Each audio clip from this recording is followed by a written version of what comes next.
Màu cam, ăn cam rất là tốt đấy, nhiều vitamin C lắm các bạn ơi. Wow, trông quả cam bên trong như hình bông gì nhỉ? Bông hoa. Con giơ lên cho các bạn xem đi. Ngoảnh ra, ngoảnh cái mặt bông hoa ra cho các bạn xem. Đấy, hình bông hoa đấy các bạn ạ. Đẹp nhỉ? Baby Bum Channel. Ngọc Vân chào các bạn đi con. Chào các bạn. Hôm nay Ngọc Vân sẽ làm gì nhỉ? Hôm nay Ngọc Vân sẽ cắt các hoa quả. Đúng rồi, bây giờ Ngọc Vân vừa giới thiệu cho các bạn xong Ngọc Vân vừa cắt hoa quả nhá. Nào Ngọc Vân cắt quả gì đầu tiên nào? Này. Chùm đấy là cái gì nhỉ? Đấy là chùm nho. Đúng rồi, chùm nho màu gì? Màu tím. Đúng rồi, nào Ngọc Vân cắt đi. Wow, rồi Ngọc Vân để vào giỏ nha. Rồi tiếp tục Ngọc Vân cắt cái gì nữa nhỉ? Quả dâu tây. Quả dâu tây màu gì nhỉ? Màu đỏ. Đúng rồi, bạn Ngọc Vân cắt đi, khéo vào tay nhá. Tay Ngọc Vân cầm kiểu gì đấy? Rồi, wow, trông quả dâu tây ngon quá. Ngọc Vân lại cắt quả gì nữa nhỉ? Tím. Quả cà tím, đúng rồi, Ngọc Vân giỏi quá. Quả cà tím ăn rất là ngon đấy các bạn ạ. Ngọc Vân cắt đi. Cà tím với đậu rất là ngon. Ôi, ngon quá. Ngọc Vân để vào giỏ nha. Rồi bây giờ Ngọc Vân cắt gì nữa nhỉ? Cắt cái này. Quả đu đủ. Quả đu đủ màu gì nhỉ? Màu vàng. Đúng rồi, Ngọc Vân cắt đi con.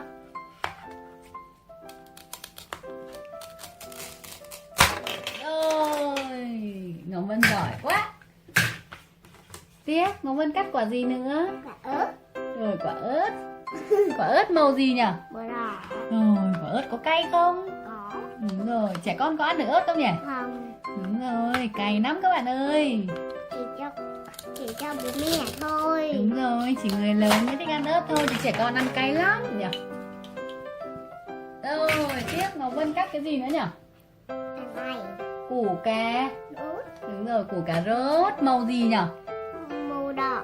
Đó. Màu cam. Màu cam. Đúng rồi, Ngọc Vân cắt đi. Ngọc Vân cắt giỏi quá. Rồi, Ngọc Vân cắt quả gì nữa hay củ gì nào? Cái này.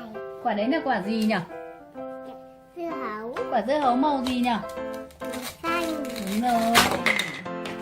Màu xanh lá cây và có viền màu xanh đậm đấy các bạn ạ. Ngọc Vân cắt quả gì nữa nhỉ? Quả này. Đấy là gì? Củ cải trắng. Củ cải trắng màu gì đấy con nhỉ? Củ cải màu gì đấy nhỉ? Màu trắng. Đúng rồi. Củ cải này ăn rất là mát đấy các bạn ạ. Ngọc Vân cắt đi. Wow, Ngọc Vân cắt giỏi quá. Ngọc Vân cắt được nhiều hoa quả quá. Tiếp Ngọc Vân cắt gì nữa nhỉ? Quả táo. Đúng rồi, quả táo màu gì? Màu đỏ. Màu đỏ. Bạn Ngọc Vân cắt cẩn thận vào tay nha. Mỗi một buổi sáng các bạn ăn một quả táo rất tốt cho sức khỏe đấy. Rồi, Ngọc Vân cắt cái gì nữa nhỉ? Chuối. Quả chuối màu gì nhỉ? Màu vàng. Ăn chuối tốt, rất tốt cho trí não đấy các bạn ạ. Rồi Ngọc Vân cắt gì nữa? Quả cam. Quả cam màu gì? Màu cam. Màu cam, ăn cam rất là tốt đấy, nhiều vitamin C lắm các bạn ơi. Wow, trông quả cam bên trong như hình bông gì nhỉ? Bông hoa. Con giơ lên cho các bạn xem đi. Ngoảnh ra, ngoảnh cái mặt bông hoa ra cho các bạn xem. Đấy, hình bông hoa đấy các bạn ạ. Đẹp nhỉ? Rồi, Ngọc Vân cắt cái gì nữa nhỉ? Cái quả này. Đúng rồi, đấy là cải thảo đấy các bạn ơi. Ăn lẩu thì chúng ta thường hay cho cải thảo vào nồi lẩu ăn đúng không? Rồi, rất là ngon. Wow, wow. Bạn Ngọc Vân giỏi quá. Rồi, tiếp bạn Ngọc Vân cắt gì nữa nhỉ? Quả này. Quả đấy là quả bí ngô. Quả bí ngô. Màu gì đấy nhỉ? Màu vàng. Đúng rồi, bí ngô ăn cũng rất tốt các bạn ạ. Chúng ta phải ăn thật nhiều rau củ quả nha, để tốt cho sức khỏe nha. Rồi, cung cấp rất nhiều chất xơ và vitamin cho các bạn đấy. Cái này để ăn nhá. Đấy là cái gì đấy nhỉ con nhỉ? Quả bắp ngô. Bắp ngô màu gì đấy? Màu vàng. Đúng rồi, tiếp Ngọc Vân cắt cái gì nữa nhỉ? Quả này. Đấy là quả mướp đắng. Quả mướp đắng. Rất tốt cho người bị cao huyết áp nhỉ? Ông bà chúng ta ai bị cao huyết áp ăn cái này rất tốt đấy bạn Ngọc Vân ạ. Wow, bên trong có nhiều hột quá. Ngọc Vân giơ lên cho các bạn xem đi. Ôi, hột của quả mướp đắng màu gì nhỉ? Màu vàng. Đúng rồi, con giơ lên cho các bạn xem đi. Phải bỏ hột trắng ra mình. Con cho các bạn xem đi. Đúng rồi, tiếp. Bạn Ngọc Vân để vào giỏ nha. Rồi, nhiều quá. Bạn Ngọc Vân cắt cái gì nữa nhỉ? Còn quả ớt ngọt cuối cùng. Bạn Ngọc Vân cắt nốt nha. Quả ớt ngọt này màu gì nhỉ? Màu xanh. Màu xanh. Wow. Ớt ngọt chứa lượng vitamin C nhiều nhất trong các loại hoa quả đấy các bạn ạ. Và khi chúng ta xào nấu nên vitamin C cũng không bị mất đi như các loại khác đâu. Nên là Ngọc Vân chịu khó ăn nhiều ớt ngọt vào nhá. Rồi, thế là bạn Ngọc Vân đã cắt xong hoa quả rồi. Bây giờ bạn Ngọc Vân mang đi rửa nhá. Rồi, Ngọc Vân chào các bạn đi con. Chào các bạn. Hẹn gặp lại các bạn ở video sau nha. Các bạn hãy đăng ký kênh Baby Bum Channel để được là người đầu tiên xem video mới của Ngọc Vân nha. Bye bye. Bye bye. Rồi, bạn Ngọc Vân đổ lọ kẹo màu xanh da trời vào bồn tắm của nữ hoàng Elsa đi. Wow, nhiều màu xanh da trời quá. Ông có một con Kitty. À, có một chú mèo Kitty màu hồng. Ngọc Vân chào các bạn đi con. Chào các bạn. Hôm nay Ngọc Vân sẽ làm gì nhỉ? Hôm nay Ngọc Vân sẽ tắm cho nữ hoàng Elsa. Đúng rồi, nữ hoàng Elsa đã ngồi sẵn ở bồn tắm rồi đấy các bạn ạ. Bồn tắm của nữ hoàng Elsa màu hồng đẹp quá. Thế Ngọc Vân tắm cho nữ hoàng Elsa bằng gì nhỉ? Bằng kẹo.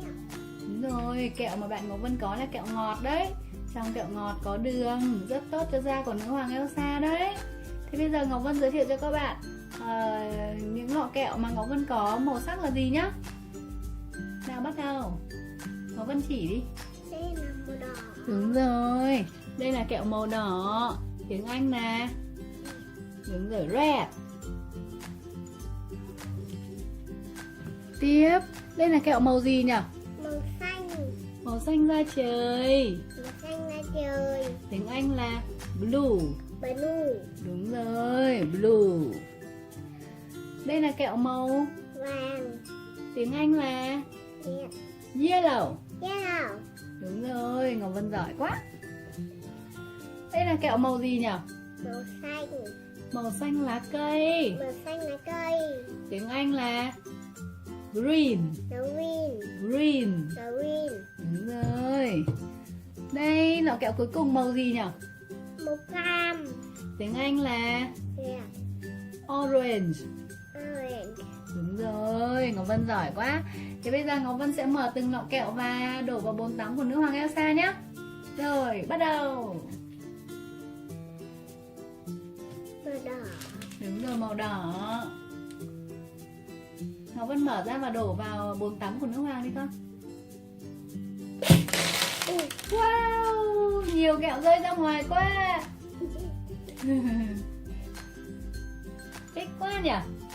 Ngọc Vân nhặt bỏ vào bồn tắm của nữ hoàng Elsa nhé. Rồi, nhiều quá.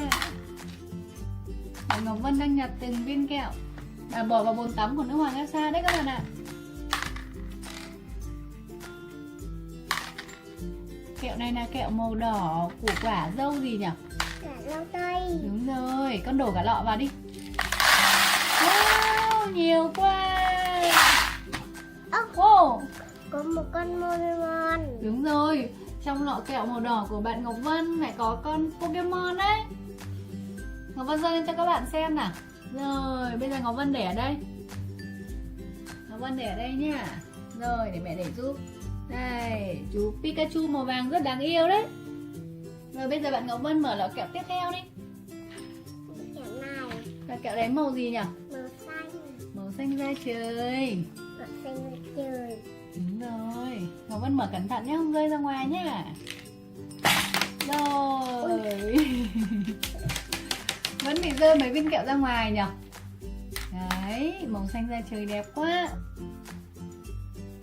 Rồi bạn Ngọc Vân đổ lọ kẹo màu xanh da trời vào bồn tắm của nữ hoàng Elsa đi. Wow, nhiều màu xanh da trời quá. Ông có một con Kitty. À, có một chú mèo Kitty màu hồng ở trong lọ kẹo của bạn Ngọc Vân đấy. Chú mèo Kitty có cái nơ ở trên đầu đẹp quá. Là chúng ta để chú mèo Kitty ở đây nhá, đứng cạnh Pikachu nhá. Tiếp, bây giờ bạn Ngọc Vân mở lọ kẹo màu gì nhỉ? Màu vàng. Rồi, bạn Ngọc Vân mở cẩn thận nhá.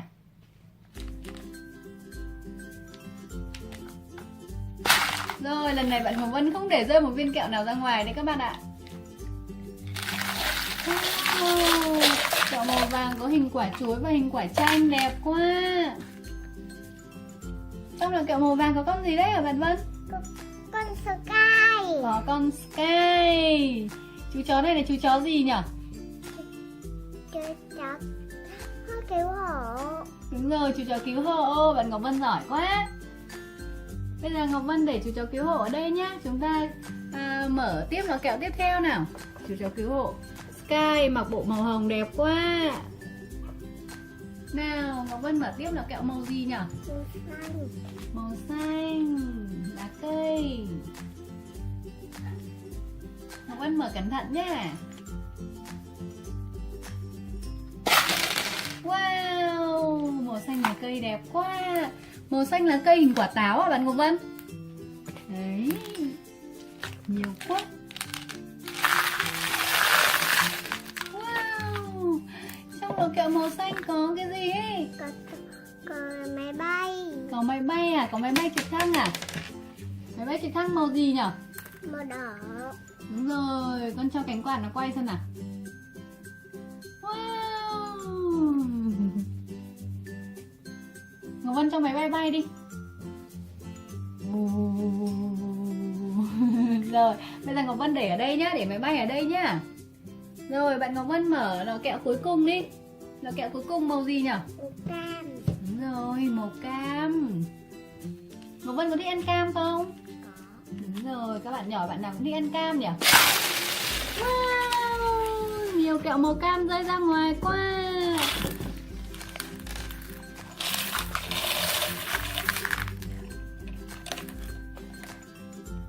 Wow, trong lọ kẹo màu cam có chú gì đấy con?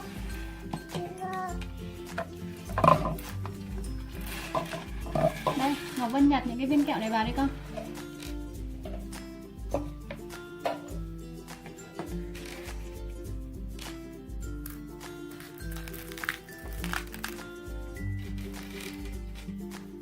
Bạn Ngọc Vân đang nhặt những viên kẹo màu cam vào bồn tắm của nữ hoàng Elsa đấy.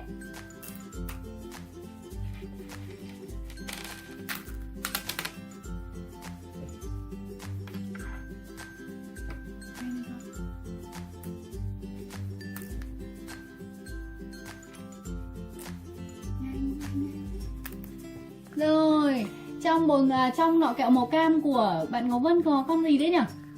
Con Peppa Pig. Đúng rồi, Peppa Pig. Peppa Pig mặc bộ đồ màu đỏ trông rất là đáng yêu đấy. Wow, Peppa Pig này đáng yêu lắm. Để Peppa Pig ở đây nha. Rồi, bây giờ bạn Ngọc Vân sẽ tắm cho nữ hoàng Elsa nhá. Ngọc Vân lấy kẹo để lên người của nữ hoàng Elsa đi con. Con cầm cả nắm con. Wow, nữ hoàng Elsa có thấy mát không? Mát nhỉ? Rồi, mát quá. Đường giúp tẩy da chết của nữ hoàng Elsa đấy, làm cho da của nữ hoàng Elsa trắng ra đấy các bạn ạ. Các bạn có thấy nữ hoàng Elsa trắng không?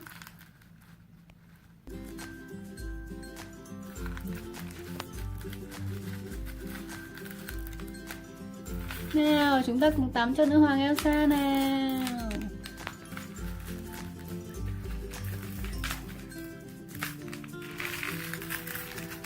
Wow, nhiều màu sắc quá nhờ, kẹo nhiều màu quá. Bạn Ngọc Vân tắm cho nữ hoàng Elsa đi nhá.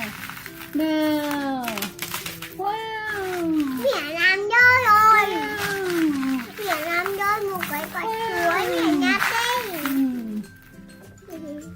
chuối bị rơi, bạn Ngọc Vân bảo mẹ nhặt vào đấy các bạn ạ. Ngon quá. Ăn chuối cũng rất tốt cho trí não đấy các bạn nhá. Chuối cũng làm đẹp da đấy. Ui, con bị rơi rồi. Wow, nhiều kẹo nhiều màu sắc quá các bạn ơi.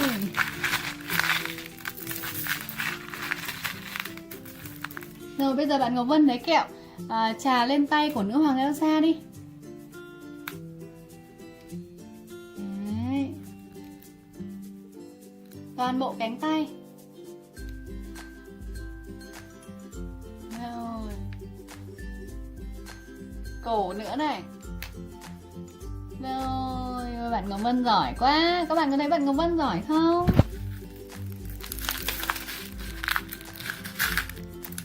Nữ hoàng Elsa tắm xong chưa? Tắm xong. Ướt. Xong là phải gội đầu nữa. Nhưng mà nữ hoàng Elsa buộc tóc lên rồi Ngọc Vân ạ, nên là không bị ướt tóc đâu nha. Nào bây giờ chúng ta sẽ dùng nước để xả hết đường ở trên người nữ hoàng Elsa đi nhá. Nào bạn Ngọc Vân để con xem đi.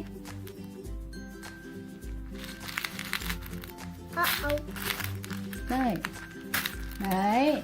Ngọc Vân dội lên người nữ hoàng Elsa đi con. Dội cho những cái viên kẹo này trôi hết xuống này. Nhở? Dội từ trên cổ xuống này. Đúng rồi. Xuống tay này. Sau đó là xuống chân này. Rồi. Được chưa nhở? Rồi. Sau đó bạn Ngọc Vân mặc quần áo cho nữ hoàng Elsa nhé. Rồi. Wow, vậy là bạn Ngọc Vân đã mặc xong bộ váy cho nữ hoàng Elsa rồi đấy. Nữ hoàng Elsa có bộ váy màu gì đấy bạn Ngọc Vân? Màu xanh. Màu xanh da trời đẹp quá nhở. Thế là nữ hoàng Elsa đã được tắm sạch sẽ rồi. Bạn Ngọc Vân có thích được tắm như thế không nhở? Đó. Rồi mai chúng ta sẽ tắm cho Ngọc Vân như thế nhá. Cho làn da của Ngọc Vân trắng như nữ hoàng Elsa nhá. Rồi, thế bây giờ Ngọc Vân chào các bạn đi con. Chào các bạn. Hẹn gặp lại các bạn ở video sau nhé. Các bạn hãy đăng ký kênh Baby Bum Channel để được là người đầu tiên xem video mới của bạn Ngọc Vân nhé. Bye bye. Bye bye.